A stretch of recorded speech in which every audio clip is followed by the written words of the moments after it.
పశ్చిమాసియాలో ఉద్రిక్తతలు కొనసాగుతున్నాయి. హర్ముజ్ జలసంధిలో సైప్రస్ పతాకంతో వెళ్తున్న కంటైనర్ నౌకపై ఇరాన్ కాల్పులు జరిపింది.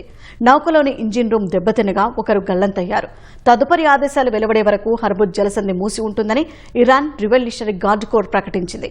దీనిపై ఆగ్రహం వ్యక్తం చేసిన అమెరికా టెహరాన్పై 3వ విడత దాడులు చేపట్టింది. ఇరాన్ తీర ప్రాంతాలపై క్షిపణులు, బాంబులతో విరుచుపడింది. ప్రతిగా గల్ఫ్ దేశాల్లోని అమెరికా సైనిక స్థావరాలపై టెహరాన్ ప్రతిదాడులు చేపట్టింది.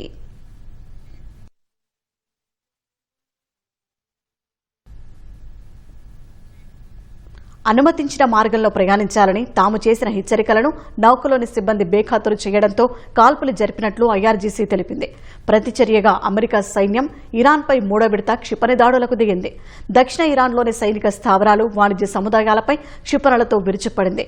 వాణిజ్య నౌకల స్వేచ్ఛ రవాణాకు ఆటంకం కలిగిస్తూ ఇరాన్ చేస్తున్న దాడులను తిప్పికొట్టామని యుఎస్ సెంట్రల్ కమాండ్ తెలిపింది. ఇరాన్ దాడుల సామర్థ్యాన్ని పూర్తిగా దెబ్బతీస్తామని వెల్లడించింది. అధ్యక్షుడు డొనాల్డ్ ట్రంప్ ఆదేశాల మేరకు ఈ దాడులు చేపట్టినట్లు ఎక్స్ వేదికగా వివరించింది. దక్షిణ ఇరాన్లోని బందరు అబ్బాస్, సిరిక్ పట్టణాల్లో భారీ పేలుళ్ల శబ్దాలు వినిపించాయని ఇరాన్ ప్రభుత్వ మీడియా వెల్లడించింది. ఖుజేస్తాన్ ప్రావిన్స్లోని 3 నగరాలపై క్షిపణి దాడులు జరిగాయని తెలిపింది. బుషెహర్ ప్రావిన్స్లో సైనిక అవుట్పోస్టులు ధ్వంసమయ్యాయని పేర్కొంది. పోర్టు నగరం జస్క్లో 10 పేలుళ్లు సంభవించాయని ఇరాన్ ప్రభుత్వానికి చెందిన IRNA న్యూస్ ఏజెన్సీ వెల్లడించింది.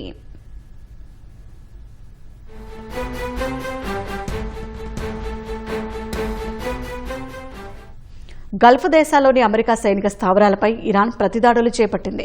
యుఏఈ, ఖతార్, బహ్రెయిన్, కువైట్లో పేలుళ్ల శబ్దాలు వినిపించాయి. ఇరాన్ భూభాగం నుంచి వస్తున్న డ్రోన్లు, క్షిపణులను తమ గగనతల రక్షణ వ్యవస్థలు అడ్డుకుంటున్నాయని యుఏఈ రక్షణ శాఖ తెలిపింది. కువైట్లోని అమెరికా సైనిక స్థావరంలో ఉన్న పేట్రియాట్ గగనతల రక్షణ వ్యవస్థ, ఆయుధ డిపో, రాడార్ వ్యవస్థలను లక్ష్యంగా చేసుకున్నట్లు ఐఆర్జీసీ పేర్కొంది. బహ్రెయిన్లో అమెరికా సమాచార వ్యవస్థ రాడార్ సైట్లను ధ్వంసం చేసినట్లు వివరించింది.